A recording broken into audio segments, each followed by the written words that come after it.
Bom dia a todos. Eu sou Marcos Ferreira, do Instituto Silvia Lane, e estou aqui para iniciar o nosso evento preparatório para o Simpósio Nacional de Psicologia e Compromisso Social, o terceiro Simpósio Nacional, esse ano com o tema Estamos sob ataque. E nós vamos tratar da manipulação da subjetividade por meio dos aparatos baseados em inteligência artificial. Este evento preparatório é um evento preparatório organizado e realizado pelo NAC do Rio Grande do Sul, pelo Núcleo de Ação Colaborativa do Rio Grande do Sul.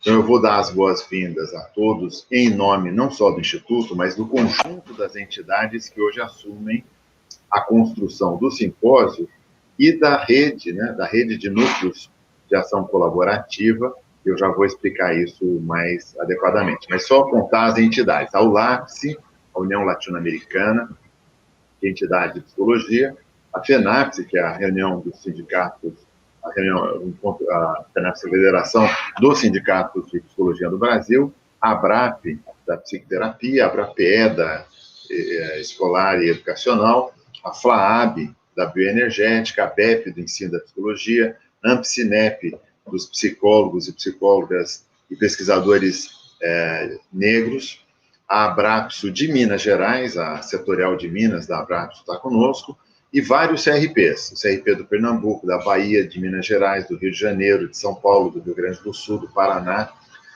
do Pará, que é junto com o Amapá, Mato Grosso do Sul e Sergipe. Além disso, nós temos o Instituto de Psicologia do Grande ABC, o Instituto Sede Sapiense de São Paulo, o Laboratório Quitembo, de Estudos da Subjetividade e Cultura Afro-Brasileira, o Instituto Libertas, no Pernambuco, e o Instituto Psicodrama Gaia, além do Sindicato das Psicólogas e Psicólogos de São Paulo e de Minas Gerais, também o Sindicato de Profissionais de Psicologia. Além de nós, então, o Silvia Lane. Nós damos as boas-vindas a todos para esse evento que muito vai nos preparando também aqui para o nosso terceiro simpósio. Toda vez que a gente tem um evento preparatório, a gente pede licença às famílias que foram atingidas pela pandemia. A gente acha que esse devia ser o assunto todos os dias de todos nós. Esse absurdo que nós estamos vivendo, de termos mais de 160 mil mortes no Brasil. Do nosso ponto de vista, todas as bandeiras no Brasil deviam estar meio pau. Nós devíamos estar todos em luto permanente pelo que está acontecendo, porque, inclusive, isso não está acabando, pelo contrário, está recrudescendo, e nós temos que considerar que o amparo para o luto dessas pessoas, para o luto das famílias que perderam seus entes queridos, para os amigos que perderam seus amigos para a Covid, ele precisa ser considerado importante, e nós, nesta semana, especialmente afetados por isso, porque nós tivemos a morte do nosso querido companheiro Aloysio Brito, lá na Paraíba. Ele foi presidente do Conselho Federal de Psicologia, uma pessoa, assim, super dedicada às lutas dos psicólogos durante décadas no Brasil, perdeu a vida para a Covid há 2 dias atrás, e estamos, então, em luto, ainda estamos em luto, como psicologia, com amigos do nosso querido Aloysio. Nosso apoio à Gisele, à família do Aloysio, nesse momento é fundamental. Mas nós queremos explicar para a Gisele, para a família do Aloysio, para as famílias todas que estão sendo afetadas, que para nós ficou indispensável enfrentar esse tema da manipulação das subjetividades, porque, do nosso ponto de vista, até mesmo o enquadre social para o tema da pandemia está sendo afetado por essa manipulação.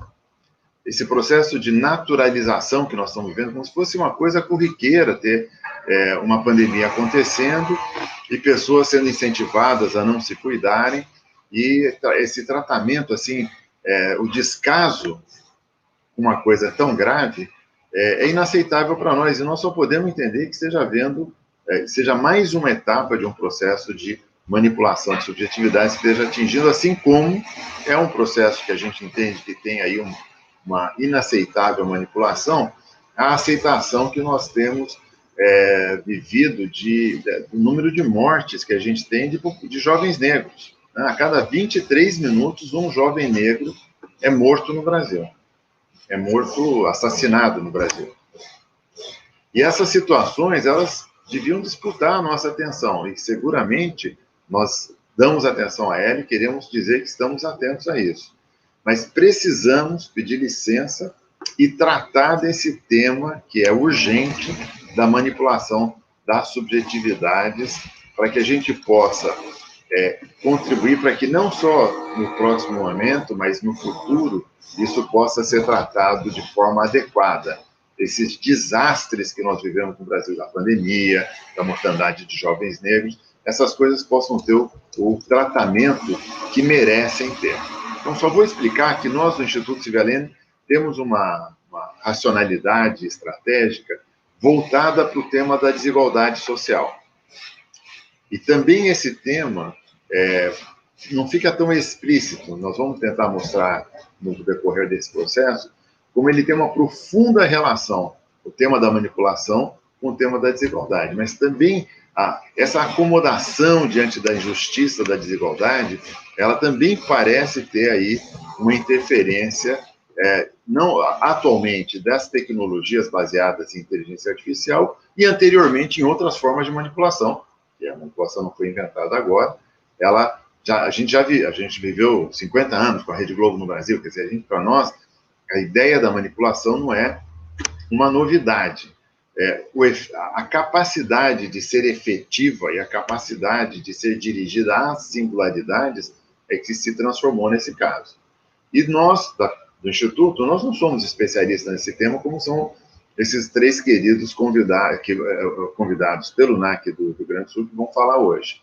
Mas, do nosso ponto de vista, nós estamos tendo que aprender para fazer isso. Mas queremos aprender não sozinhos, e não queremos ser atores isolados nesse assunto. Nós queremos ajudar a constituir uma rede de grupos, entidades, pessoas, profissionais, estudantes, capaz de sustentar como uma massa crítica, uma massa capaz de levar adiante esse trabalho coletivamente para a gente enfrentar esse tema. Porque sabemos que o fortalecimento do tecido social seja a forma mais importante que a gente possa conseguir para enfrentar a manipulação de subjetividades. E, por último, queria dizer assim que, para nós, esse problema não se esgota quando a gente conseguir alertar o Brasil todo de que isso esteja acontecendo.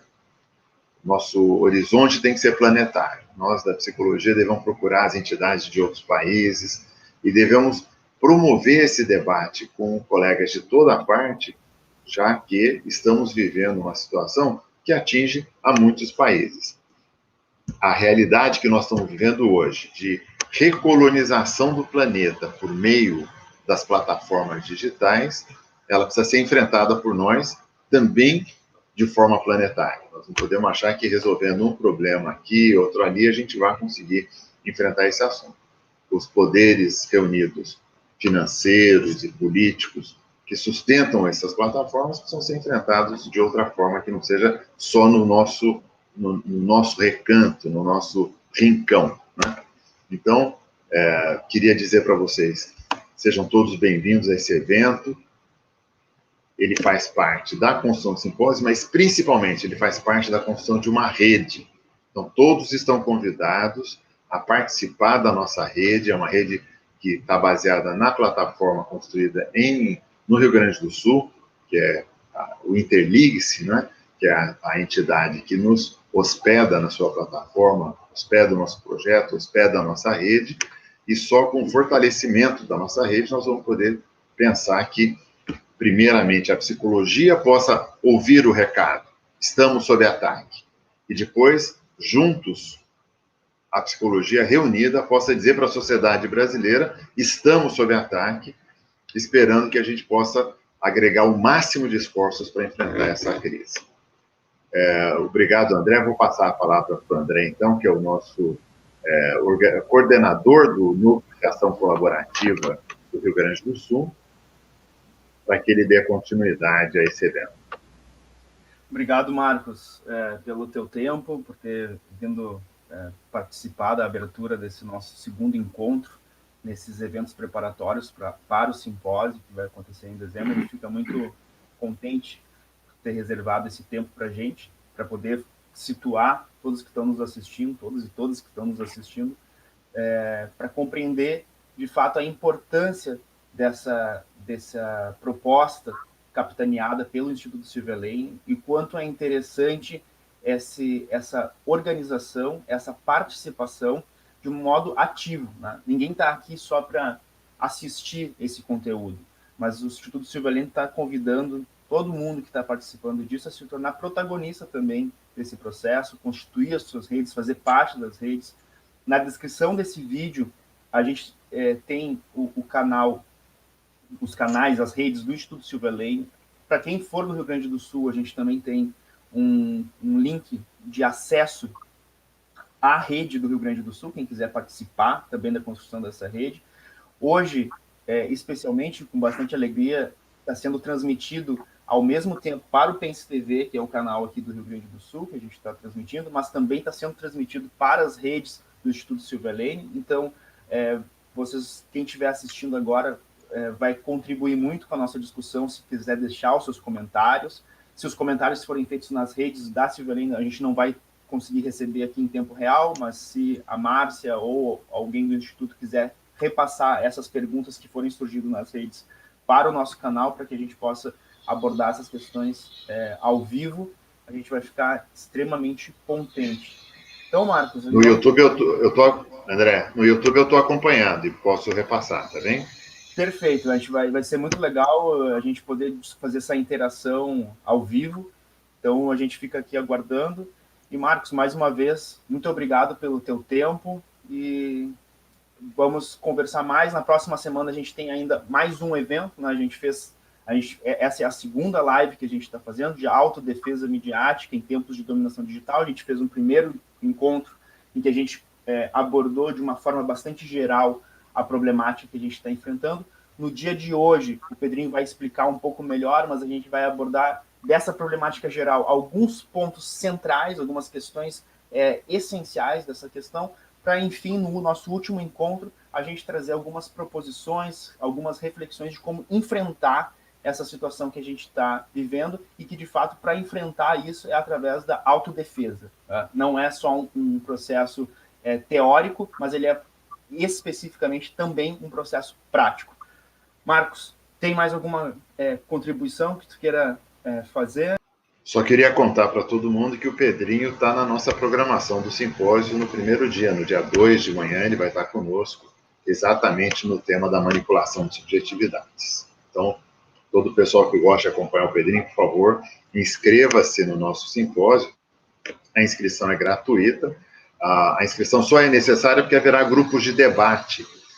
Num certo momento, a gente escuta as apresentações dos palestrantes, então a gente se divide em grupos e depois volta para ouvi-los comentar o que foi debatido nos grupos.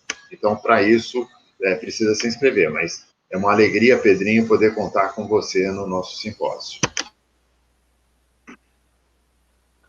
Perfeito, tive uma queda aqui para inaugurar os problemas técnicos e vamos, então, começar. Já vou passar direto a palavra para o Pedrinho. Mais uma vez, Marcos, obrigado pela tua disponibilidade. Bom, a todos e a todas os que de algum modo nos vão ver e ouvir, e nós tenhamos, de fato, uma boa reflexão durante esses minutos que conseguimos estar juntos. Eu vou fazer uma rápida memória. Na minha experiência, hoje em dia são tantas mensagens que são dadas que é importante a gente, no dia seguinte, retomar uma memória criticamente dos pontos mais centrais para a gente ir se situando. Mas a última live que nós estreamos, o André, a Aline, e estavam aí aqueles que participaram, a gente começou mostrando um pouco o que o Marcos também agora lembrava, a importância daquilo que Boaventura Souza Santos, há muitos anos, dizia da necessidade, hoje em dia, de uma comunidade interpretativa. essa comunidade interpretativa é a ajuda que a gente pede aos colegas, né? E todos aqueles com quem a gente pode entrar, para poder ir entendendo melhor o mistério em que a gente está envolvido. E eu confesso, assim, com toda sinceridade e toda humildade, que às vezes com um grupo simples, a gente vê insinuações, perguntas, colocações, que de fato depois a gente vai elaborar e reelaborar. Agora, a importância da comunidade interpretativa hoje eu acho que é crucial, e é o que está acontecendo aqui, só que dentro de outros ambientes. Depois dessa introdução, eu lembrei aos colegas a importância de a gente explicar os termos que a gente vai usando. E vou trazer aqui, não sei se vocês sabem, o presidente do Supremo Tribunal Eleitoral, quando ele foi pedir desculpa pelo atraso na divulgação dos termos, não sei se vocês perceberam, mas por 2 ou 3 vezes, ele falou que a questão era uma questão da inteligência artificial. Bom, eu ficava escutando o que o povo como que o ouvinte, que são milhões, vai interpretar o que é uma inteligência artificial. Então, é importante discutir os termos e dizer o que a gente está entendendo. Eu gostaria, de fato, que o Barroso também tivesse dito para nós o que é inteligência artificial, ajudaria muito. Mas nós, então, apresentamos, porque há muita gente pensando nisso, alguns conceitos bem, eu acho que importantes hoje, porque quando a gente está dentro de uma complexidade como hoje, a gente precisa criar, às vezes, novos termos. E os termos que alguns desses filósofos, e gente assim até de peso, o Floride, por exemplo, que leciona ética em várias universidades, e é da comunidade europeia, porque lá na Europa também eles estão preocupados com isso. E, de fato, o problema é global. Ele criou primeiro o termo on life, que quer dizer que hoje em dia, queiramos ou não, nós estamos dentro de um novo ambiente. E esse novo ambiente, ele deu o nome de infosfera. É uma nova esfera. É parar para pensar. Apelo de novo para Hannah Arendt. A Hannah Arendt fala que é fundamental a gente pensar. Mas se a gente baixar o santo e começar a refletir, colocar os pés no chão, a gente vai ver que há um novo mundo hoje. O nome para isso é infosfera. Na confusão depois da Revolução Francesa, o Durkheim criou o termo anomia, né? Que até hoje a gente está usando. Hoje em dia, eu acho que esse termo nos ajuda. E se a gente for socializando, já faz 5, 6 anos que estão empregando, acho que seria interessante. Infosfera e depois online. E depois continuamos a discussão, e o André, em seguida, trouxe uma discussão que eu acho que é muito boa e muito central a partir do Thompson. Porque o Thompson, ele também é filósofo, e ele foi talvez o que mais refletiu sobre esse fato, especificamente da comunicação, de a comunicação ter superado a distância, o espaço e o tempo. E ele tem muitos exemplos. Então, o André vai dar de novo, relembrar de novo esse termo. Não há como os exemplos. O exemplo que o André trouxe, e eu acho que ilumina a quem vai escutando isso, é aquele fato de que estavam passando um filme em que vinha vindo um trem no filme. E quando mostraram isso para a plateia, o pessoal que ainda não estava nessa nova infosfera, que nem era infosfera, não estava, saíram correndo porque o trem vinha vindo. Pois é isso. Hoje em dia, nós precisamos dar nome a essa nova realidade e não pense que nós somos diferentes daquelas pessoas que saíram correndo do salão que o trem vinha vindo. Nós estamos aí, só que nós não estamos pensando. Pô, aquilo foi superado, e hoje em dia ninguém mais foge quando vê um trem na tela vindo na direção da plateia. Então, esse eu achei importante, essa nova ambiência. E depois a Aline, vou pedir a Aline também para fazer uma rápida memória da parte dela, onde ela trouxe a importância dos meios de comunicação, principalmente na dimensão do próprio McLuhan, porque o McLuhan, já em 60, ele se deu conta disso, né? E depois a contribuição do Inácio Martim Baró.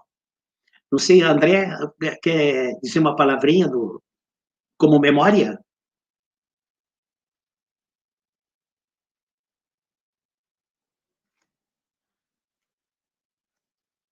Não estou te escutando, André. Desculpa, pessoal, estava no mudo. Você está... Estou aprendendo. Não, achei muito legal essa rememoração que o Pedrinho fez, e eu queria só trazer, então, enfatizar mais um ponto sobre essa discussão do Thompson, né, bem brevemente, de por que eu acho que essa contribuição dele, ainda que ele estivesse analisando os meios de comunicação de massa tradicionais, rádio e televisão, por que essa reflexão dele pode ser um ponto de partida interessante para nós hoje começarmos a refletir, não mais sobre os meios analógicos, mas sim sobre os meios digitais. Porque o que o Thompson traz, o John Thompson traz no livro dele, Ideologia e Cultura Moderna, ele faz quase que uma fenomenologia dos meios de comunicação, ou seja, ele mostra quais aspectos estruturais trazidos pelos meios de comunicação de massa, de uma certa forma, transformam a subjetividade e os processos de subjetivação da modernidade, na contemporaneidade. O Thompson ele vai dizer o seguinte, que nas nossas análises sociológicas e históricas, muitas vezes a gente termina dando uma preponderância para alguns aspectos da infraestrutura da nossa sociedade, mas a gente desconsidera, dentro desses aspectos infraestruturais, as mudanças, as alterações dos meios técnicos e tecnológicos.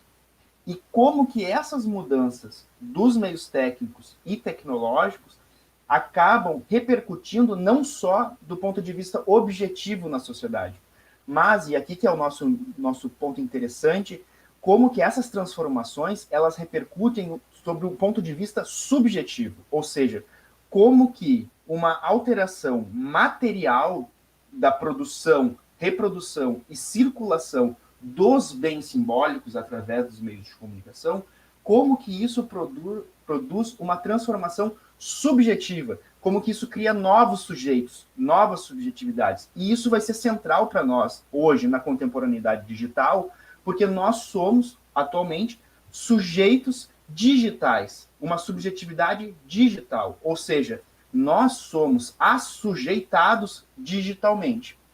Então, para fechar esse parênteses e trazer exatamente o ponto em que o Thompson é rico para que a gente possa avançar na discussão em relação aos meios digitais, é compreender que o que o Thompson vai dizer é o seguinte: antes da modernidade, predominantemente as interações entre pessoas, elas se davam de uma interação face a face, ou seja, as pessoas se comunicavam só e somente se elas estivessem compartilhando um mesmo espaço e um mesmo tempo. Ou seja, as pessoas compartilhavam bens simbólicos quando elas estavam no mesmo lugar, no mesmo momento. Assim se dava a comunicação. Qual é o impacto disso para uma sociedade tradicional? Que a realidade, o real para as pessoas, numa sociedade estruturada por uma forma de comunicação face a face, é o real que a pessoa pode alcançar. A realidade, o meu mundo, vai até onde as minhas pernas alcançam, até onde os meus olhos alcançam, até onde o meu ouvido alcança, até onde a minha audição alcança. Qual a consequência disso? Que esse espaço e tempo, ele é homogêneo.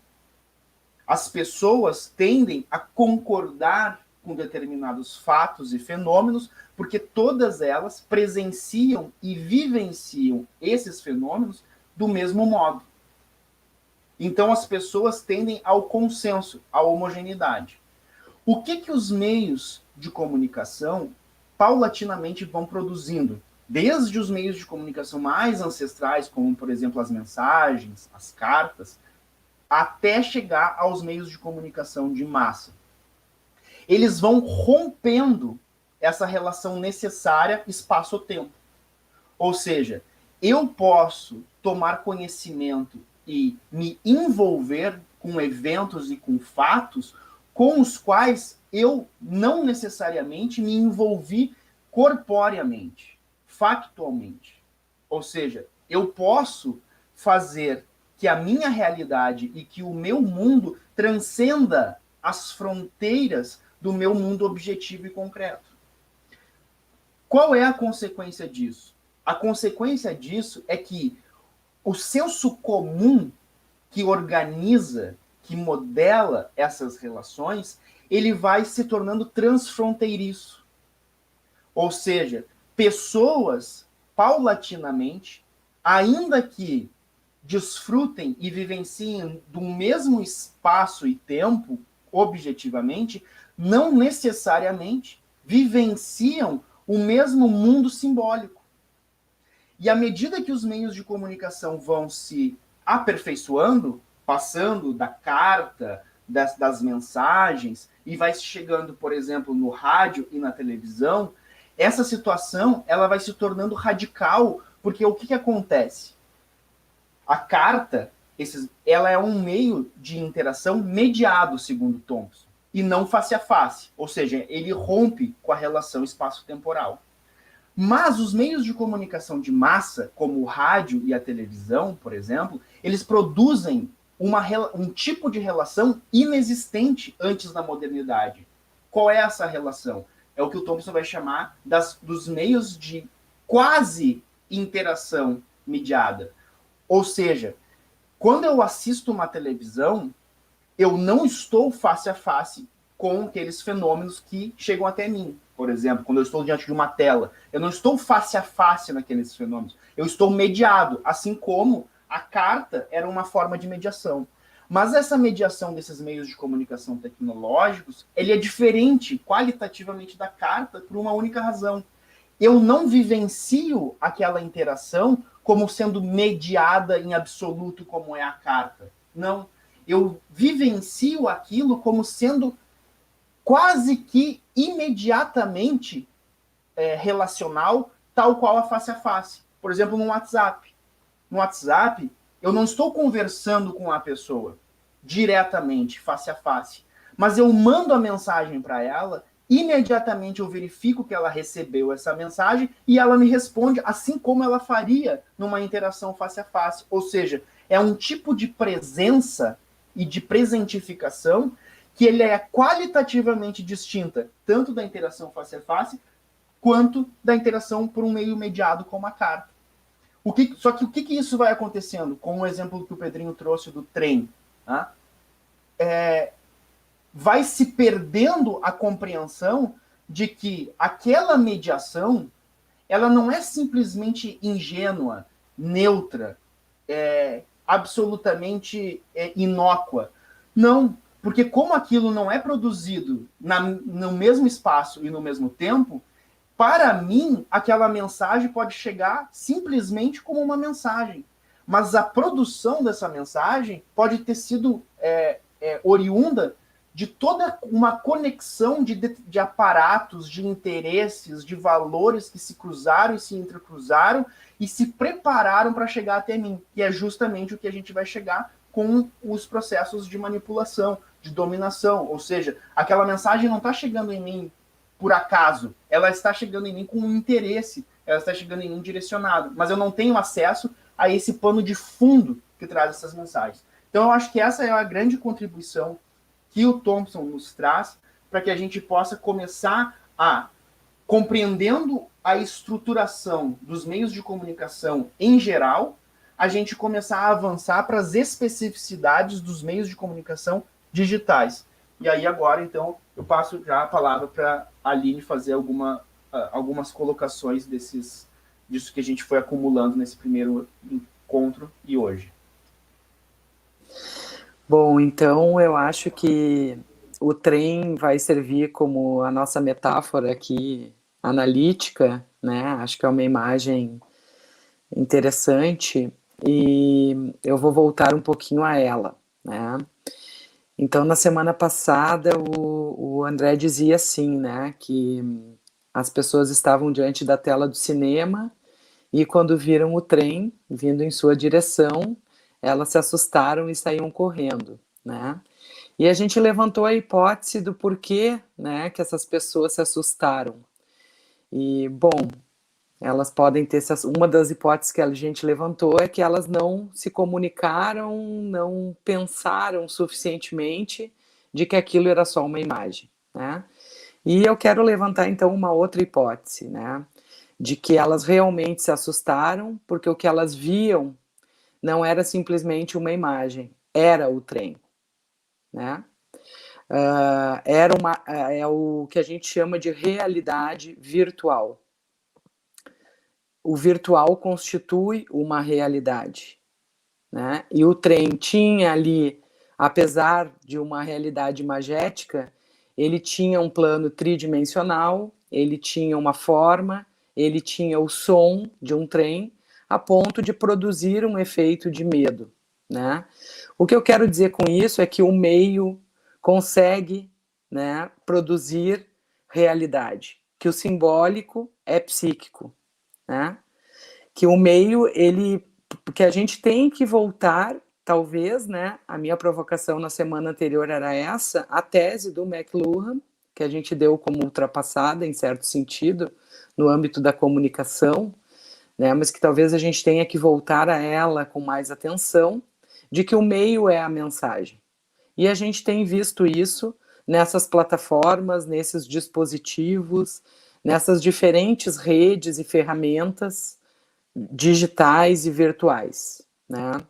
O quanto que o meio produz formas de comunicação específicas, como os meios já por si, né, limitam as nossas possibilidades de comunicação ou induzem formas determinadas de comunicação, ou seja, por si eles já transportam consigo uma mensagem e, consequentemente, né, efeitos de produção dessa mensagem.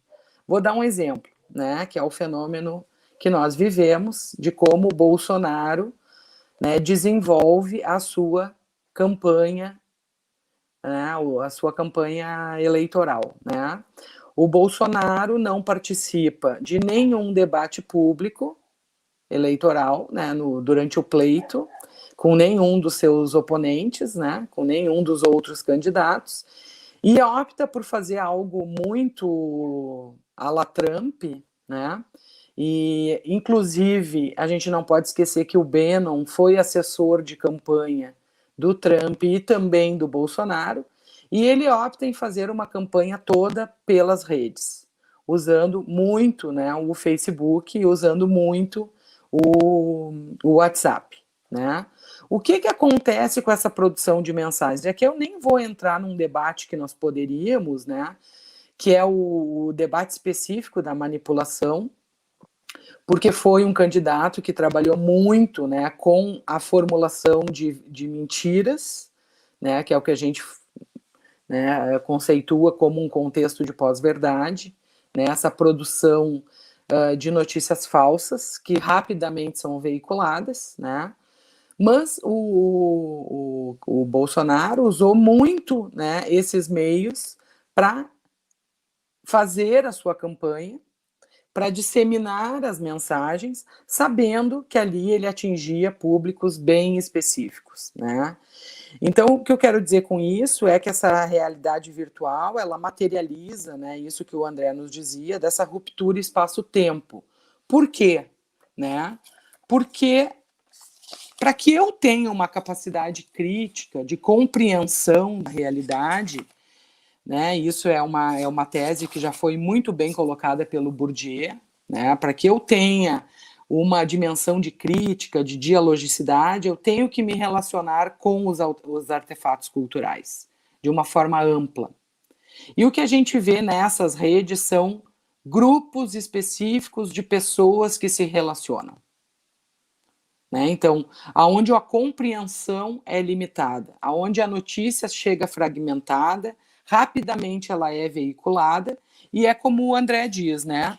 Esse universo de compreensão, ele faz com que eu tenha uma credibilidade. Até onde a compreensão alcança? Eu vou repetir e acreditar naquela mensagem até onde minha compreensão alcança. Para que eu tenha essa dimensão da crítica, isso que o Pedrinho diz, do pensamento, eu tenho que ter acesso a uma rede, a um conjunto de artefatos culturais muito mais amplos do que a minha rede específica, né, o meu próprio grupo. Então, rapidamente, né, esses meios, eles se transformam na própria mensagem. Porque o que eu recebi ali não entra em jogo se é verdadeiro ou não. O que está...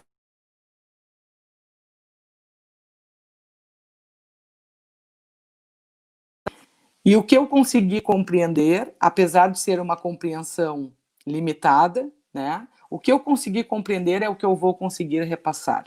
E aí vão se criando as bolhas, né, as bolhas e as fronteiras que não nos permitem fazer essa comunidade interpretativa que é tão importante para o enfrentamento dessas violências, né, midiáticas. Então a gente pode pensar assim, hoje em dia talvez a gente não fuja do trem, porque a gente já sabe que é um trem, é uma imagem que está vindo, mas a gente ainda foge, ou o que a gente viu na eleição do Bolsonaro é que as pessoas ainda fugiram, né, de um candidato que era mais progressista, né?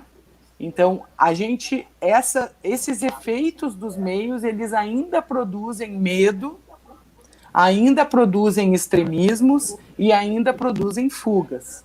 Não do trem, mas sim das imagens simbólicas que vão sendo construídas ali. Porque o simbólico ele produz o psíquico, ele produz as subjetividades. Então, as pessoas ainda continuam fugindo, sim, das imagens e das mensagens que os meios produzem e propagam.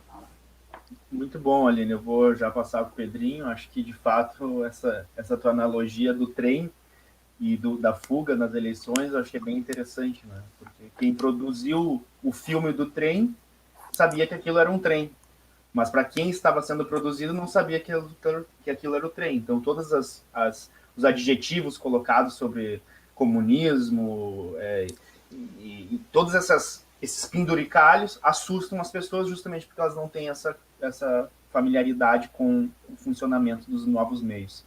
Pedrinho, como que a gente pode,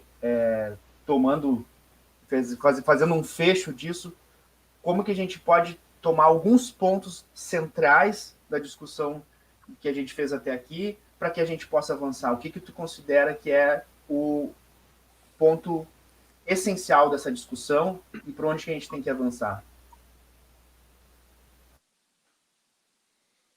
Tá bom. André, não vou te responder a pergunta, não, mas ela fica assim, de pano de fundo. O problema mesmo é pensar.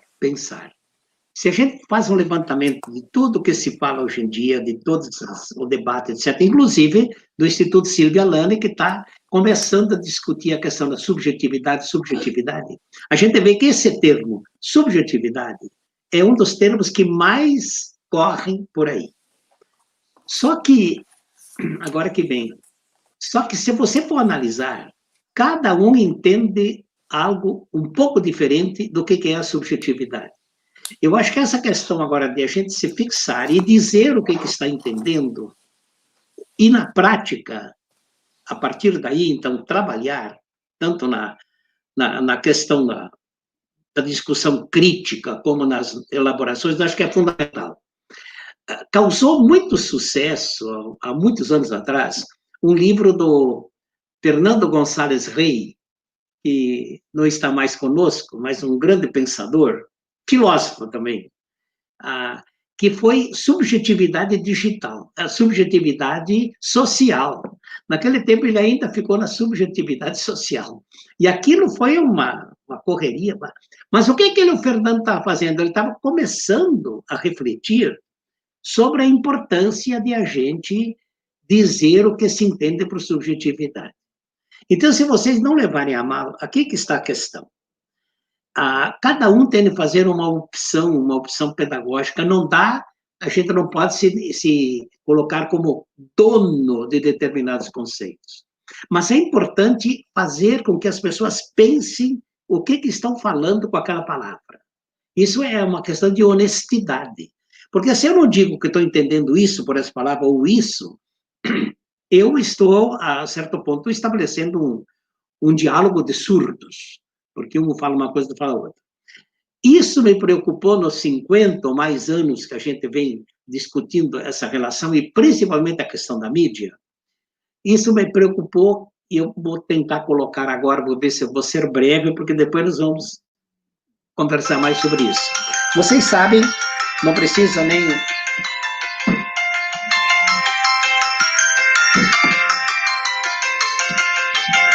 Eu também sou humano, viu? E estou tentando...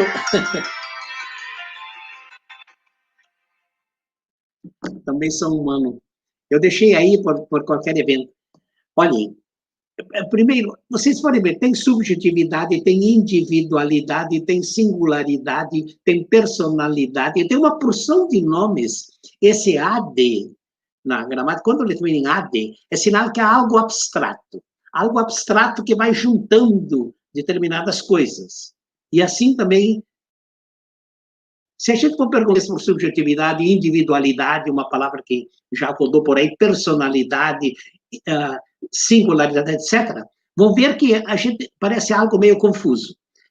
E quando a gente permanece na confusão, a gente está pescando em águas turvas. Eu não estou dizendo que as coisas não são complexas, são super complexas. E a discussão em que a gente quer entrar agora, da subjetividade digital, é mais complexa ainda, porque é quase que desconhecida. Agora, é importante, ao menos, explicar onde está a complexidade. A gente nunca está dizendo, eu não vou dizer uma coisa clara, não. Eu vou dizer por que essa coisa não está clara. Já é um grande passo à frente. Indo bem concretamente, se eu for pensar, vejam os nomes que estão sendo criados. Os últimos pensadores, aí Foucault, Deleuze e outros, o próprio Morin, todos eles trouxeram, de fato, um outro termo para não dizer assim indivíduo. Porque o indivíduo, ele era muito usado na modernidade, tem o nascimento do indivíduo. Eles começaram a usar a palavra sujeito. A palavra sujeito já tem uma conotação um pouco diferente do que o simples indivíduo. Vamos falar bem claro. A filosofia, por isso a filosofia nos ajuda. E hoje em dia é mais ou menos pacífico o seguinte: quando eu uso o termo indivíduo, eu garanto realmente e respondo e dou conta da singularidade desse ser humano. Se eu digo que o ser humano é um indivíduo, eu estou dizendo, ele é um. Mas paramos aí. Agora, se eu digo, por exemplo, que o ser humano é sujeito, estou dizendo, é um sujeito. Só que eu já estou colocando alguma brasinha a mais. Qual é essa brasinha? Porque subjetividade vem de sujeito. E é um substantivo abstrato que quer dar conta, então, dessa, vamos dizer assim, pluralidade do sujeito. Porque sempre esse AD sempre apela para uma generalização. Claro, talvez esteja muito filosófico aqui, mas me ajudem. A individualidade, definido pela filosofia, é alguém que é um, mas é um e acabou. Não tem nada a ver com os outros. Querem ver a prova disso? Vejam todo o liberalismo e todo o capitalismo, e agora o neocapitalismo, o tecnocapitalismo e o capitalismo eletrônico, o capitalismo digital. O Eric Sadão fala até do neocapitalismo digital, e outros termos que ele usa realmente esse capitalismo midiático, capitalismo dentro das novas mídias. Quando eu uso indivíduo, eu estou dizendo que ele é um, mas agora que vem o mais importante, mas que não tem nada a ver com os outros. É isso, ele é um. Se nós analisarmos o desenvolvimento a partir da modernidade, porque a concepção da modernidade de sujeito, isso, de pessoa humana o ser humano é um indivíduo. Vocês vão ver que as consequências foram o quê? O estabelecimento do capitalismo, neocapitalismo e tudo que veio. E o que aconteceu com a humanidade? Aconteceu que essa concepção de ser humano e indivíduo foi materializada num sistema econômico, político, cultural, principalmente cultural. Isto é, eu sou um, não tenho nada a ver com os outros. Não tenho nada a ver com os outros. É claro que as reações contra isso vieram de imediato. Antes, na Idade Média ainda, o ser humano era tido como uma peça da comunidade, porque o termo fundamental era a comunidade. Aí, com a modernidade, a peça fundamental, o ponto de partida, a categoria básica foi o indivíduo. Claro que contra isso, já 2 ou 3 séculos depois, já todo o socialismo, principalmente liderados em parte por Marx, mas não só por ele, também se contrapuseram e colocaram como peça fundamental a sociedade, né? Vocês estão vendo, então, aí essas coisas, mas, afinal, o que a gente vai querer dizer quando entende por subjetividade? Então, no meio dessa confusão, uma saída pode ser, quando eu vou falar, dizer o que eu estou entendendo por essa palavra. Quando eu falo em subjetividade, que é um adjetivo abstrato de sujeito, eu vou entender o ser humano, desculpe o parênteses, no fundo de tudo, a gente tem uma concepção de ser humano. Queiramos ou não, você não foge disso. Quando você fala, você tem lá por trás uma concepção de ser humano. Quando você pensa, você tem lá por trás uma concepção de ser humano. Mais um parêntese no meio do parêntese. A Hannah Arendt é fantástica, porque ela começa a trabalhar, no primeiro volume da trilogia dela, Pensar, Querer, Julgar. O julgar ela não terminou, mas quando ela fala do pensar, ela se detém sobre o pensamento e vai aprofundando o quê? O sujeito, quem é o ser humano? E chega lá no fim, ela mostra que o ser humano é 2 em 1. É 2 em 1. Quando ela fala, por exemplo, da consciência, quando eu paro e penso, tem outro comigo, tem outro. Então, o ser humano, você precisa ter, enquanto possível, mais ou menos assim, que você possa falar o que você está entendendo por ser humano. Não que você vá definir o ser humano, porque pela história da humanidade, se vocês forem ver toda a história da humanidade, a discussão fundamental é essa: quem é o ser humano? O oráculo de Delfos, conheça-te a ti mesmo. Até hoje nós não sabemos quem nós somos, mas nós podemos ir aprofundando. E aqui você coloca a discussão, que é fundamental para a nossa questão. O ser humano vai mudando, então, de entendimentos. Eu estava falando que na Idade Média o ser humano era quase que parte da comunidade. Veio a modernidade, o ser humano é um indivíduo, e nós estamos nessa ainda, porque se nós não estivéssemos nessa, seria inconcebível que 1% da humanidade tenha 50% dos recursos. Isso aí é consequência do indivíduo. Por quê? Porque eu não posso mexer nesse indivíduo. E a modernidade foi tão esperta que colocou o direito para legitimar o indivíduo. Então, o direito vai legitimar que aquilo, eu sou eu, e ninguém vem mexer comigo, se eu tenho isso, e se eu tenho é meu, propriedade sagrada, ninguém mais pode mexer. Contra isso, ou junto com isso, nós temos de apelar para um outro conceito, que é o conceito realmente que surgiu, com todos que vão pensando, palavras como sujeito e palavras como, por exemplo, o Carlos Rodrigues Brandão, que é um pensador, e ainda nós o temos vivo, ele diz que o ser humano é um eutro, eu e outro, junto. O Edgar Morin, ele fala especificamente isso, pensar com clareza, que o ser humano é alguém mais outro, como a própria Hannah Arendt, então, o 2 em 1. Mas deixa eu baixar um pouco o santo. Nessa andança toda, eu gosto de um conceito que perpassa a filosofia toda, que é o conceito de relação. Que relação é, de fato, algo que é um, mas pode ser mais, porque relação implica o outro. Bem, o que eu quero deixar, e com isso eu estou terminando, quero deixar, o que seria esse ser humano? O que é subjetividade, então? Subjetividade seria, a definição de Marx, para mim, é uma das melhores, é a soma total de todas as relações que eu estabeleço. Quando eu estabeleço uma relação, o importante é essa relação, porque sempre implica dois, mas é algo concreto. Então, o ser humano é isso, essa concretude que há entre o que está fora dele e o que está com ele. Essa é a relação. Isso o Agostinho foi o que, de fato, criou esse conceito, desenvolveu esse conceito a partir de toda a filosofia antiga, Agostinho de Hipona. E ele fala, o ser humano chama isso de pessoa. Então, agora eu vou baixar o seu... É isso. O ser humano não é nem indivíduo, nem peça de uma máquina, o ser humano é pessoa. E pessoa é o quê? Pessoa é relação. E ele, assim, foi provocado por isso, exatamente por causa... Como que eu vou dizer que 3 pode ser 1? E ele mostra que isso não é absurdo. É absurdo quando esses 3 são relações. Assim, fechando um pouco. O que é subjetividade? Subjetividade, então, é o conjunto total dessas relações.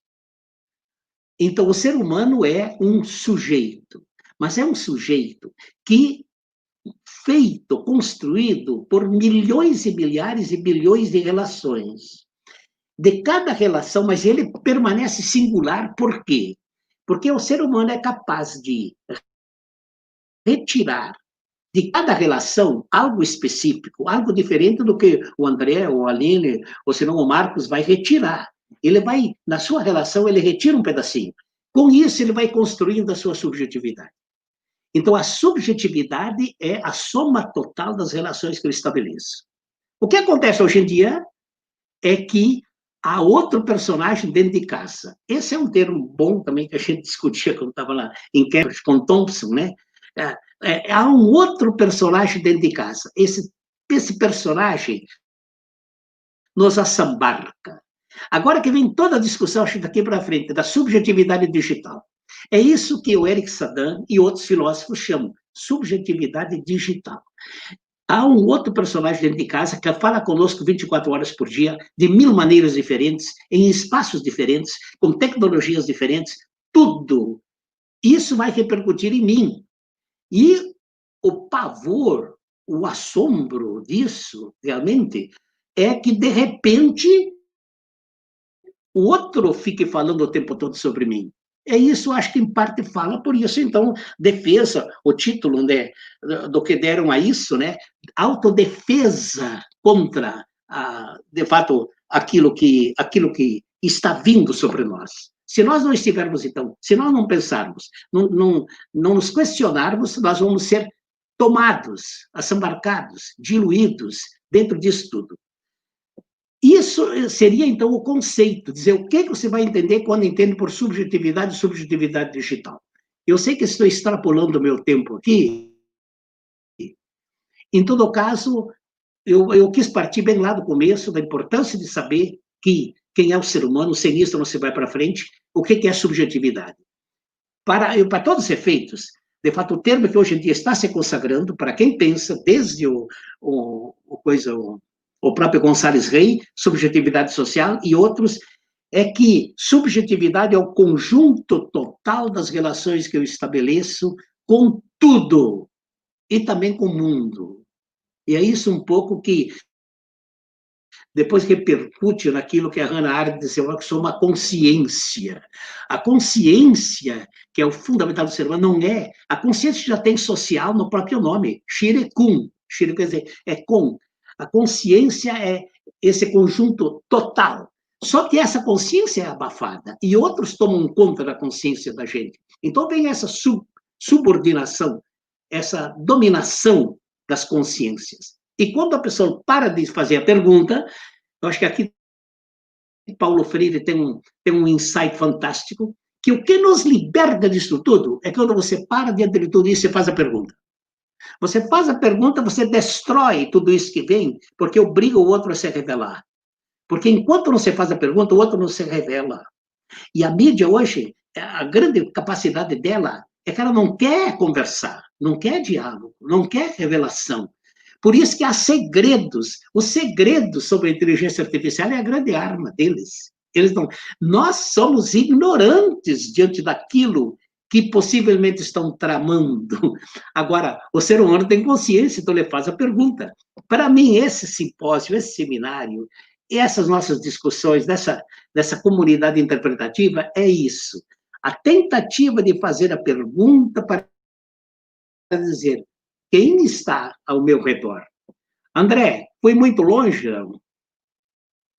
Estou querendo um retorno de vocês. Eu já desmutei. Não, Pedrinho, foi muito boa essa tua reflexão, porque ela abriu e abre, eu acho que os caminhos para a gente começar essa caminhada. Porque olha o que eu fui anotando a partir do que tu foi trazendo, fazendo essa discussão sobre a natureza da subjetividade. Para que a gente possa contrastar isso que tu traz como sendo a natureza da subjetividade com o que seria a subjetividade digital. Por que que nos interessa compreender como que se constitui essa subjetividade digital? Porque, bem como está no título desses nossos encontros, a dominação contemporânea ela é digital. Quem é dominado é um sujeito. Ou seja, para que um sujeito seja dominado digitalmente, é preciso que a sua subjetividade também seja não só capturada digitalmente, mas que ela também seja produzida digitalmente. Porque o processo de dominação, ele não é só heterônomo, ele não vem só de fora, mas ele também estabelece conexões com a própria interioridade, se a gente pudesse usar com todas as aspas essa palavra, do sujeito dominado. Então eu fui anotando alguns dos elementos que eu acho que a gente poderia trazer como sendo constitutivos, alguns elementos constitutivos e estruturais dessa subjetividade digital. O primeiro ponto, Pedrinho, é que tu traz que a subjetividade ela é a soma total das relações. E eu sugeriria que a gente pensasse se, além de ser a soma total das relações, a subjetividade ela também não é um produto do modo como essas relações são estabelecidas. Ou seja, a subjetividade é a soma das relações, somado também ao modo como essas relações são estabelecidas, a maneira como essas relações são estabelecidas. E aí eu fui propondo que, talvez, na subjetividade digital, a gente vai encontrar, no modo como as relações digitais são estabelecidas, pelo menos 3 elementos estruturais fundamentais. O primeiro elemento seria a segmentação. A segmentação potencialmente ilimitada das pessoas. E eu vou explicar depois o que eu estou entendendo por segmentação para seguir a lógica do Pedrinho. O segundo elemento, além da segmentação, é a impessoalidade. A impessoalidade no sentido do emissor, da fonte das comunicações. E o terceiro elemento seria o excesso informacional. O que eu quero dizer com isso, Pedrinho? Se a gente retomar a discussão do Thompson, ou se a gente for pensar nos meios de comunicação de massa analógicos, já existia a segmentação. O que é a segmentação? É quando o emissor ele escolhe para quem ou com quem ele quer se comunicar. Só que essa segmentação nos meios de comunicação de massa analógicos, ela era bastante restrita e atenuada. Então, tu poderia segmentar o teu público na televisão, no rádio, por exemplo, escolhendo, por exemplo, o horário em que tu vai emitir determinada informação ou determinada comunicação. Ali tu restringe, né? Um horário que as crianças estão na escola, um horário que os idosos estão acordados, um horário que as pessoas têm uma novela que chama determinado público. Então tu consegue segmentar. Mas essa segmentação ela é temporal, nesse caso, atenuada, porque tu não consegue... tu precisa de um grande contingente. Temporal, tu pode escolher o momento, o horário, ou especificamente a partir de em quanto tempo essa informação vai durar. Mas ela é atenuada. E ela é atenuada principalmente por um aspecto que por mais segmentado que seja uma comunicação de massa analógica, ela não consegue prever quem exatamente vai receber aquela informação. Então eu posso decidir em determinado horário transmitir determinada mensagem, mas nesse horário pode estar o filho e o pai, por alguma eventualidade qualquer, na sala. E aquela mensagem que ela visava o pai foi recebida também pelo filho. E mesmo que o pai concorde, a concordância do pai pode gerar um conflito com o filho, ou vice-versa. Ou seja, aquela mensagem, por ser segmentada de uma forma atenuada, ela gera conflito, ou ela potencialmente pode gerar um conflito, ela pode gerar uma dissonância, ela pode produzir um efeito contrário do que ela esperava. No sentido, a pessoa pode transmitir uma mensagem, essa mensagem para alguma pessoa, para um determinado público é adequada, mas para determinado público é ofensiva. E aí esse público para o qual aquela mensagem é ofensiva pode tomar aquela mensagem, ao invés de um estímulo de conformidade, se tornar aquela mensagem como um estímulo para fazer um protesto. E isso pode ser totalmente imprevisível os resultados de uma comunicação com uma segmentação atenuada. Bom, o que é a segmentação digital? A segmentação digital ela é potencialmente ilimitada, porque eu posso não só segmentar por horário, por região, eu posso segmentar por grupos e eu posso, inclusive, dependendo da minha capacidade técnica e tecnológica, eu posso processar por indivíduo. Eu quero que determinado indivíduo receba essa mensagem em determinada hora. Ou seja, ela é uma segmentação potencialmente ilimitada. E no limite, tu consegue justamente chegar nesse indivíduo isolado. E aqui entra a questão do Pedrinho. Esse indivíduo que recebe essa mensagem, o Pedrinho trouxe a Hannah Arendt, para Hannah Arendt o pensamento é o diálogo de mim comigo mesmo. Mas, quando eu recebo uma mensagem para mim, o meu diálogo é estabelecido com a mensagem. E aí a gente chega no segundo ponto do excesso informacional. Se eu recebo uma infinidade de mensagens, uma depois da outra, eu vou conseguindo limitar o meu tempo de estar sozinho comigo mesmo. Ou seja, o tempo de eu poder pensar sobre aquilo, refletir sobre aquilo, criticar sobre aquilo. Não, sou eu comigo mesmo recebendo um influxo informacional potencialmente gigantesco em que não me deixa pensar. Ou seja, a própria mensagem pensa por mim. E aí, essa falta de pensamento vai me tornando não mais sujeito de mim mesmo, mas eu vou me tornando objeto dessa comunicação.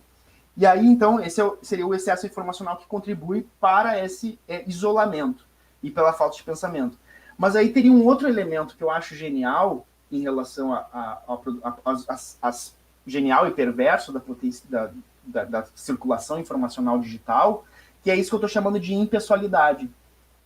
Nos meios de comunicação analógicos, quando o Jornal Nacional ou determinado programa emite uma mensagem, ainda que essa mensagem esteja a serviço exclusivo de outros interesses que não sejam diretamente os interesses do emissor do Jornal Nacional, ainda assim, o Jornal Nacional, ele tem que necessariamente, ou ele é visto como uma referência e como um responsável por aquela mensagem que ele está ou produzindo, ou reproduzindo, ou difundindo.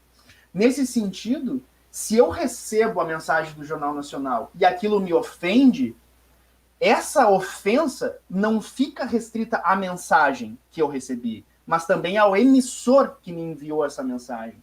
Isso faz com que se essa mácula dessa mensagem possa repercutir nas próximas mensagens. Ou seja, essa mensagem que eu recebi, ela não tem credibilidade para mim.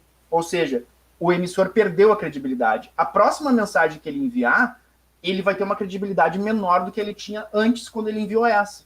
Ou seja, isso exige do emissor um compromisso ou uma responsabilidade de maneirar os absurdos, por exemplo, que ele vai divulgar. Ele não pode dizer qualquer coisa. Ele tem que dizer de uma forma que aquilo não macule negativamente a sua produção. No meio digital, isso não existe. Porque por mais que o WhatsApp, que eu receba as informações pelo WhatsApp, não é o WhatsApp que está me mandando essa mensagem. Ou pelo menos não é assim que eu compreendo. eu compreendo que essa mensagem foi enviada por uma pessoa que também não foi ela que produziu. Ela simplesmente compartilhou essa mensagem que um outro enviou, e que um outro compartilhou, e que um outro compartilhou. Ou seja, a fonte ela é impessoal. E qual é a potência dessa fonte ser impessoal?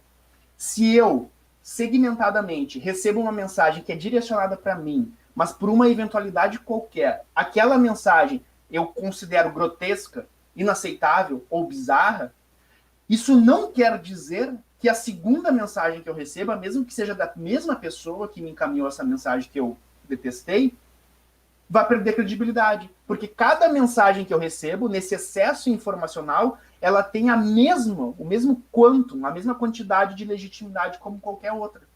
Ou seja, não abala a credibilidade. O que isso permite?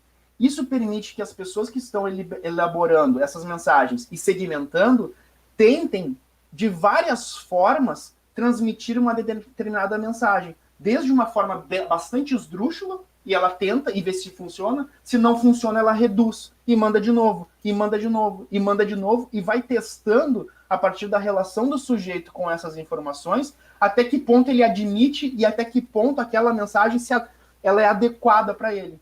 No momento que eu encontrar esse momento de, essa mensagem foi adequada para o André, bom, então eu posso tentar generalizar isso que foi adequado para o André para todas as pessoas com as quais ele estabelece um círculo de relações. E aí eu vou fazendo o mesmo processo. E aí, então eu vou afinando ilimitadamente as mensagens, até produzir esse processo de isolamento, de condicionamento, em que aquela mensagem é a mensagem que era para mim, adequada para mim, que faz sentido para mim. Então essa que eu acho que seria os 3 pontos para a gente compreender essa subjetividade digital, que em oposição à subjetividade, e avançando nessa ideia da dominação digital. Acho que eu vou passar agora para a Aline.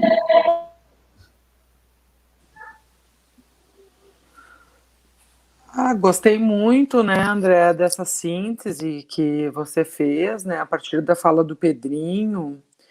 Eu penso que tem um quarto efeito aí, né, que é bem interessante quando você diz, o excesso informacional, ele limita o tempo de pensar, né, e o tempo do pensamento é o tempo da dimensão da criticidade, né, da dialogicidade, primeiro, da análise das informações comigo mesmo e da possibilidade de dialogar com outros a partir do que eu pensei, e aí instaurando, né, esferas de criticidade.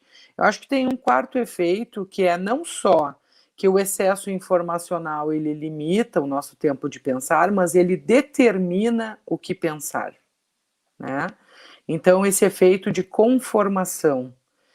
Conformação do quê? De imaginários sociais. Uma falsa informação que é repetida, e como se diz nesse glossário, né, digital, virtual, é viralizada, né? Algo que é viralizado vai contagiando. Um dos poderes do vírus é o contágio, né? Um outro bem interessante é o antídoto, né? Mas um deles é o contágio. Então, essa repetição de informações que, primeiro, né, produzem um efeito na minha subjetividade, na minha credibilidade, e que eu vou repassando, vão formando universos consensuais, imaginários sociais de conformação. Então, talvez esse seja aí um quarto efeito, né, que merece que a gente se atenha, né, com cuidado sobre ele, que é não só o nosso limite de espaço de pensamento e de crítica, mas o quanto os meios e as mensagens determinam o que nós devemos pensar. A notícia do dia. E pensar e repetir, e replicar, né, e viralizar. E assim somos contagiados, né, por esse universo aí de imaginários sociais, muitas vezes, né, falseados e que vão, né, nos manipulando, enfim, né. Um dos efeitos desses universos, penso que é esse contexto que a gente vive no campo sociopolítico, por exemplo, do extremismo, né. A gente viu o quanto esses discursos de ódio repetidos, de negação do outro, de negação das diferenças, surtem efeitos práticos, atitudinais, práticos, extremos, né? Então, talvez, né, proponho aí esse quarto efeito, tá? Que é o da conformação, no sentido de que esses meios também produzem o que devemos pensar. Muito bom, Aline. Eu acho até que a gente poderia pensar isso não só como um efeito, mas talvez como uma consequência da própria dominação digital. Isso. Então a gente somar esses 3 elementos e a consequência é essa, uma determinação do que pensar, né? Do que não pensar, do que dever pensar e principalmente de como agir, né? Isso. E aí, Pedrinho, o que tu acha dessa? Quais as tuas contribuições em relação a essa discussão? O Pedrinho teve uma oscilação de internet, né? O André. Estamos te ouvindo, Pedrinho. Mas deu uma travada aqui, mas tu já está de volta. André? Acho que ele está com uma... Te ouvimos.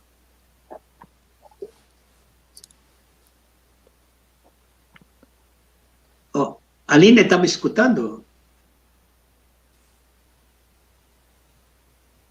Pode falar, Pedrinho. Pode falar. O André saiu de cena. Te escuto bem, te ouvimos bem. Bom, pode falar. Eu tive uma... De escutar o final da Aline, mas tudo bem. Eu acho que a gente pode recuperar depois. Se eu fosse, eu acho que estamos pelo fim, mas eu gostaria de dizer que eu acho que nada se contrapõe.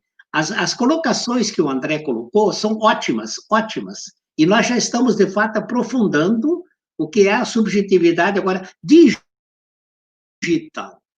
Acho que eu me prolonguei muito em, de fato, tentar colocar o que a gente iria entender por subjetividade. Mas, de fato, a subjetividade digital ainda é muito misteriosa. E por isso mesmo que ela tem tanto poder. Aquilo que o André fala da impessoalidade,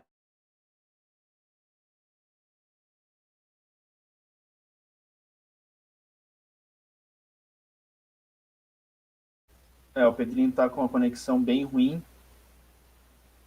Acho que ele está... Quer fazer uma colocação, Marcos, enquanto o Pedrinho volta?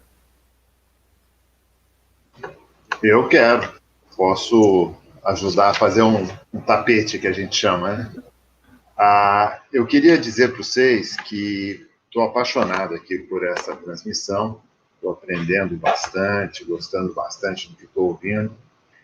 Fico tentado a entrar nos conteúdos que vocês estão tratando, mas não é meu papel neste espaço, então vou fugir dele, assim, dessa vontade, só para manter aqui a voz da entidade que eu estou representando. E queria explicar que nós temos aqui começou um sol aqui muito forte, esse halo não foi proposital, viu, gente?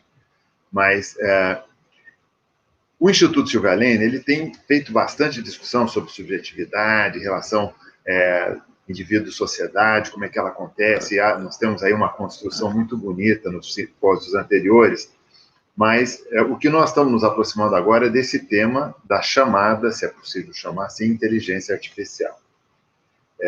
E aí, quando a gente pega a relação da inteligência artificial com subjetividade, nós tivemos o cuidado de criar um ciclo de eventos como este, só sobre o tema da subjetividade. São 4 encontros preparatórios que vão acontecer daqui a uns 10 dias,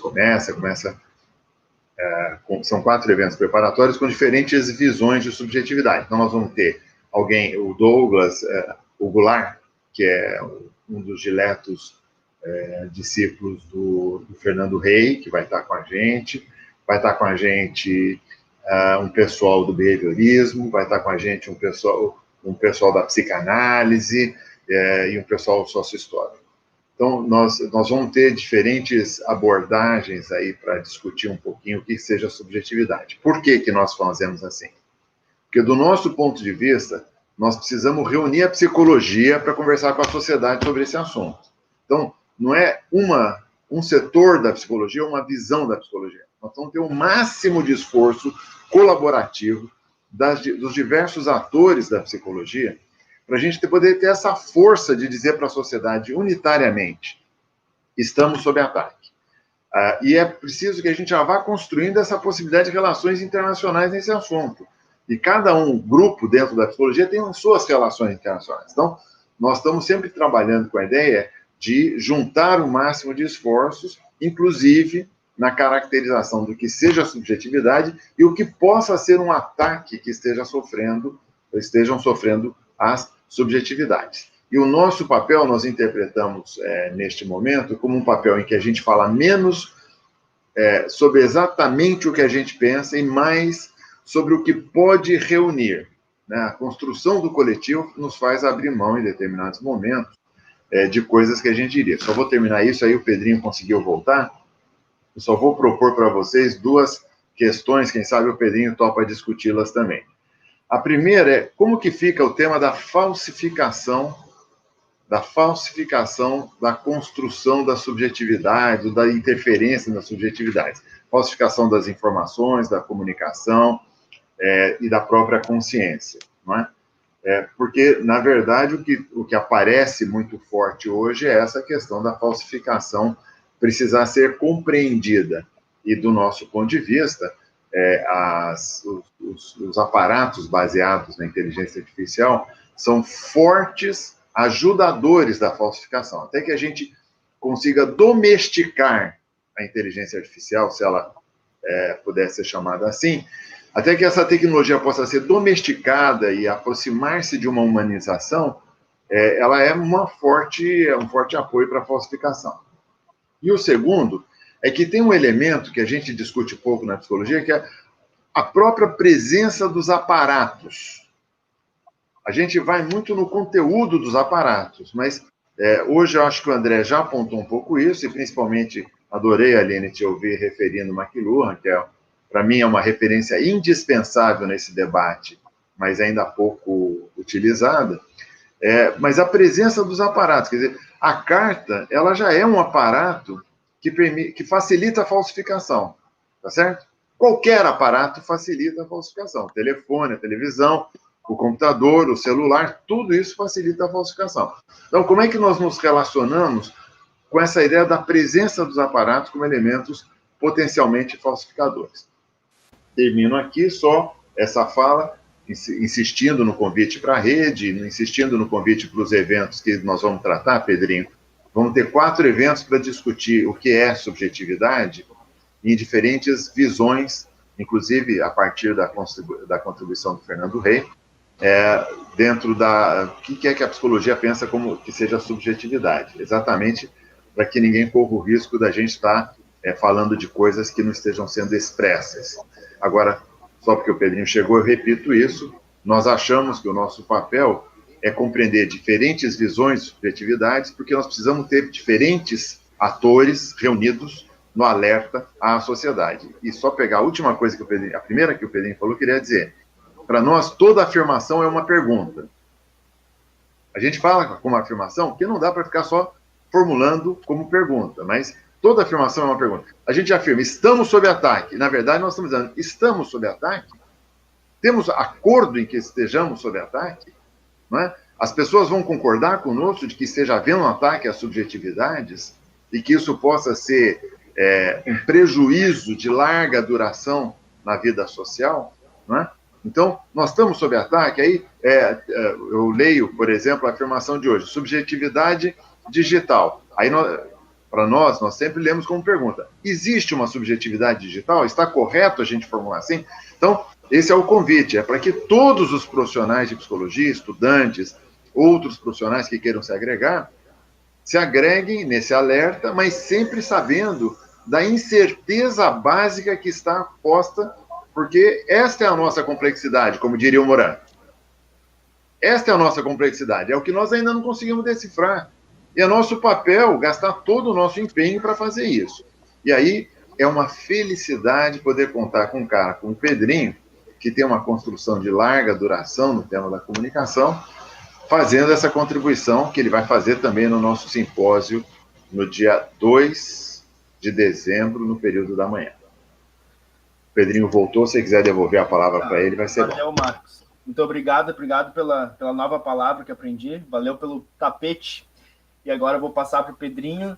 E essas questões que o Marcos colocou sobre a falsificação, eu acho que a gente pode pegar ela na conclusão dessa live, porque ela é perfeita para anunciar o nosso terceiro e último encontro, que é sobre ética, crítica e pensamento. Perfeito. Pedrinho, tu estava falando, quando começou a ter problemas, tu ia começar a fazer um comentário sobre os elementos que eu sugeri para que a gente pudesse refletir a constituição da subjetividade digital, para tentar entender a dominação digital. Não, eu acho que está ótimo. Eu acho que tudo está contribuindo para a gente iluminar essa realidade com várias luzes diferentes. Eu não sei que altura que eu saí. Eu não pude escutar bem o final da Aline e depois, então, eu fiquei em off, mas agora eu retomei. Mas eu acho que todas essas colocações são importantíssimas, porque elas vão se somando e eu já, de antemão, já digo que nós não vamos chegar, assim, a uma articulação final, assim, ou a uma conclusão. Mas cada um vai vendo mais luzes. Agora, o importante é a gente discutir. O importante é a gente escutar o outro, falar, questionar, perguntar, porque aí a gente vai construindo, né, maneiras de reagir. Eu, pessoalmente, gostei muito do que o Marcos falou agora. Toda afirmação é uma pergunta. Há uma subjetividade digital? Só que para a gente poder falar, tem que dizer o que está entendendo por isso. Então, eu estou entendendo isso. Agora eu posso. Mas será que existe mesmo uma subjetividade digital? Mesmo estamos sob ataque, mas estamos mesmo sob ataque? Isso é importante. É importante sempre ter isso pronto para deixar o espaço inacabado. Eu acho que nós estamos caminhando, e caminhando muito bem, para ir iluminando e penetrando mais nesse mistério.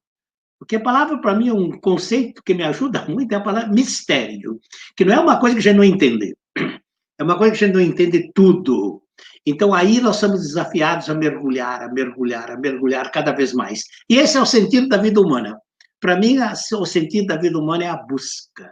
E para isso nos serve, então, toda a nossa experiência e, principalmente, a relação com os outros. Uma hora eu vou explicar mais essa questão da relação, mas isso fica para depois. Mas foi ótimo. André, o que... Tá certo. Eu não sei, eu fiquei muito tempo em off, fiquei muito tempo fora. Sim, tu não concluiu o comentário que tu ia fazer sobre o que eu e a Aline falamos sobre os elementos constitutivos da subjetividade digital. A segmentação, a impessoalidade e o excesso informacional. Sim. Não sei se tu quer abordar isso agora ou... Não, André, eu acho que está perfeito isso que você coloca, mas já é sobre subjetividade digital, exatamente. Eu parei na subjetividade digital, e dei essa colocação é o máximo que eu consigo colocar, assim, para a gente poder entender, que a subjetividade é essa soma total de relações. Mas essas três características que você coloca, André, a segmentação é uma característica, é um tipo de relação. O nosso parceiro que está falando, segmenta as mensagens, se torna impessoal. Isso é terrível. Você não sabe com quem está falando? Você quer reclamar para quem? Então, é uma característica do mundo, da infosfera que nós estamos vivendo. E depois a terceira, a acumulação. Isso sim. Aqui entra, de fato, a questão das novas tecnologias, que para nós são ainda um mistério, que nós não estamos entendendo o que elas significam, e eu desafio alguém que esteja entendendo meio o que essa turma quer com isso. André, você disse uma coisa importantíssima. A tudo isso há interesses e valores. É a questão da ética que eu acho que a gente tem de entrar na próxima discussão. Nada é feito por acaso. Na minha experiência, eu digo que no fim de tudo tem um cifrão. Até o Eric Saddam, que analisou a fundo as questões lá do Vale do Silício. Ele é especialista nessas coisas. E que é o tecnocapitalismo, o tecnoliberalismo, ele chega à conclusão, no fim de tudo está o cifrão, que é o capitalismo financeiro internacional que está, de fato, interessado nessa questão, e só pode. E que está ganhando dinheiro fantasticamente. Ninguém sabe o dinheiro que isso, na suposição de técnicas, é tão faturando. Mas era um pouco isso, André. Ótimo, Pedrinho. Então, assim, eu vou só, então, já encerrar começar a encerrar esse nosso encontro e anunciar o próximo. E por que a gente pensou, então, nessas 3 discussões sobre autodefesa midiática em tempos de dominação digital, por que a gente pensou, desde o princípio, em encerrar com uma reflexão sobre a ética, sobre o pensamento, sobre a crítica? Qual é a razão dessa nossa tentativa de compreender o pensamento crítico, a ética, como uma forma imediata, disponível a todo mundo, de autodefesa midiática? Por que isso? E aí eu acho que isso vai muito ao encontro da pergunta excepcional que o Marcos trouxe sobre a questão da falsificação, né? E dos aparatos que contribuem para essa falsificação. E aí eu queria trazer uma questão que a gente discutiu muito no nosso livro, Psicologia, Comunicação e Pós-Verdade, que a gente fez uma análise crítica sobre o conceito, sobre o fenômeno pós-verdade. Mas o que é pós-verdade? Ao invés da gente sair discutindo sobre a pós-verdade, a gente parou e deu um passo atrás. Mas o que mesmo é pós-verdade? E uma das discussões que a gente faz lá no livro é a seguinte, e tem tudo a ver com a questão da falsificação, da mentira, né? Será mesmo que o problema que nós estamos enfrentando hoje, em 2020, e que começa a se anunciar para a humanidade com mais força a partir de 2016, é de fato o problema da falsidade e da mentira? Será que o nosso problema está no polo do falso? Ou será que o nosso problema central é justamente a verdade? Por que eu digo isso?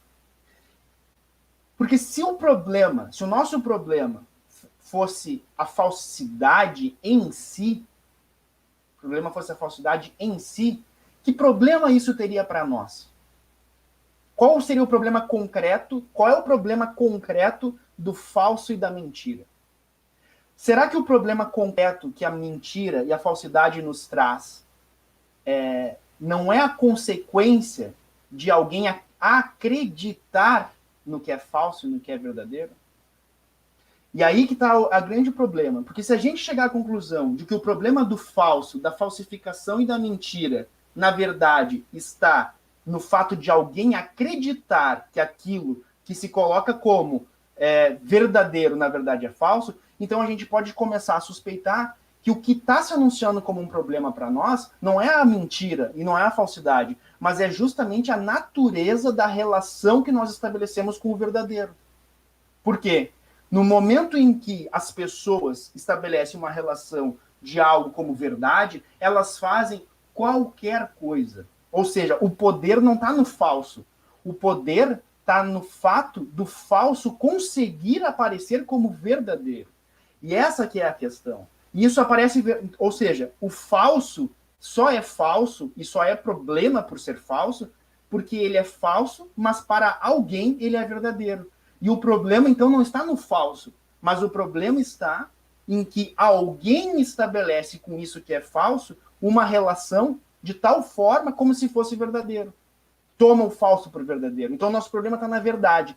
E a verdade, justamente, é uma questão de pensamento. A verdade é uma questão de crítica. A verdade é uma questão de ética. Ou seja, no momento em que a gente perde a capacidade de refletir criticamente sobre a existência e fazer isso que o Marcos propôs, de tomar toda a afirmação como uma pergunta, ou seja, isso é a postura essencialmente crítica. Toda afirmação, ela está entre aspas. Toda afirmação, ela abre uma reticência. Isso é a essência e a natureza do pensamento crítico. na perda do pensamento crítico, toda afirmação se torna uma verdade em si mesma, uma verdade absoluta. E por essa verdade, eu morro e eu mato. Mas eu não mato pelo falso, eu mato pelo verdadeiro. E aí, então, eu acho que o que nos abre, e que a gente pode discutir no nosso próximo encontro, mas é o que eu acho que abre uma discussão muito importante para nós hoje, não é só discutir a natureza das tecnologias de falsificação, e não é só discutir o problema do falso, mas o essencial é discutir o problema da verdade e da relação que nós somos levados a tomar com a verdade. Assim, eu encerro essa minha parte e passo para a Aline, e a gente já se encaminha para o final, para nos encontrarmos na próxima semana. Vou passar para ti, Aline. Pode falar dos teus comentários finais. Só agradecer a vocês pelo encontro, né? É sempre muito bom estar discutindo com vocês e aguçando formas de pensamento. E eu acho que a gente vai encarar um debate muito interessante na semana que vem, né? Discutindo essa dimensão da ética, da crítica e do pensamento, que talvez nos possibilite pensar em estratégias, ações, ferramentas de enfrentamento, né, e de autodefesa. Então, até a próxima pessoal. quinta. Então, queria agradecer mais uma vez a presença do Marcos, a presença do Instituto Silvia Lane. Se o Marcos quer fazer um comentário final, Marcos? Queria só dizer que a Elza Helena, a coordenadora do NAC do Rio Grande do Norte, acompanhou aqui a nossa transmissão. E trazer um abraço da Ana Bock para todos, que eu não tinha trazido, a presidente do nosso Instituto Silvia Lane. Ela mandou um especial para o Pedrinho, queria transmitir para ele. Mas foi um prazer estar com vocês e até a próxima. Também queria agradecer ao Instituto Silvia Lane, a presença do Marcos. E, pessoal, se inscrevam no canal, quem não for inscrito no canal Pense TV, se inscrevam também nas redes do Instituto Silvia Lane, acompanhem esse seminário, que eu acho que como o Pedrinho trouxe, é a formação de uma comunidade interpretativa, que a gente não vai visar só trazer respostas, mas que a gente, principalmente, fazer perguntas e, principalmente, mostrar a necessidade de a gente cada vez mais perguntar e abrir as discussões. Até a próxima semana, quinta-feira, 11 horas, e a gente vai fazer uma grande discussão aqui. Façam suas perguntas, participem e até logo. Tchau, pessoal. Obrigado.